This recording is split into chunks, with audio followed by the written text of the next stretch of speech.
تخيل انقطاع الكهرباء ليلا وأنك لا تستطيع إنارة الأضواء. أيا من الحواس سوف تساعدك على جمع معلومات عن البيئة المحيطة بك في الظلام؟ أكيد حاسة اللمس، أكيد حواس أخرى غير النظر. نستخدم حاسة البصر في جمع المعلومات عما يدور حولنا، ولكي نرى نحتاج أعيننا إلى الضوء، وبدونه ستكون الحاجة إلى نظارات خاصة بالرؤية الليلية، لكن هذا لا ينطبق على كل الحيوانات. القط السماك قط بري يصطاد الطعام ليلا، وهذا النوع من الحيوانات يساعده تركيب عينه أن يجد فريسته في الظلام.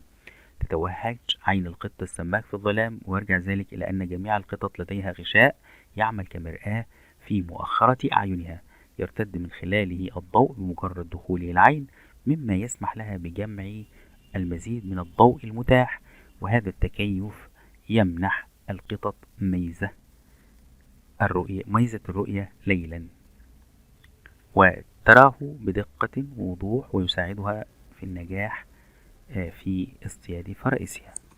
تمنحه البرية هو النمر القز قدرة على الرؤية الليلية والاصطياد الفرائس. قدرته على الرؤية الليلية تمنحه الميزة على فريسته أفضل من بصر الإنسان ب6 مرات. يستطيع الوثب بسرعة وبدون أخطاء. فريسته خلسة وبسرية تامة، لا تستطيع فريسته توقعه في أي حال من الأحوال، مما يجعله قادر على الاصطياد بسهولة.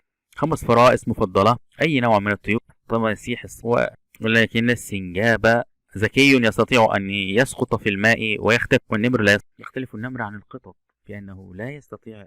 هذه الرؤية الليلية. عينه في الهند، هذا القط موجود في الهند، صياد السمك. ده هو تلمع عين القط في الظلام، ويستطيع اللمس واستخدام حاسة اللمس. في الجزء الخلفي من عينيها هناك غشاء شبيه بالمرآة، عندما يدخل الضوء يمتد من خلال الإزاز يجمع الضوء المتاح. هذا التكيف يسمح برؤية ليلية ممتازة.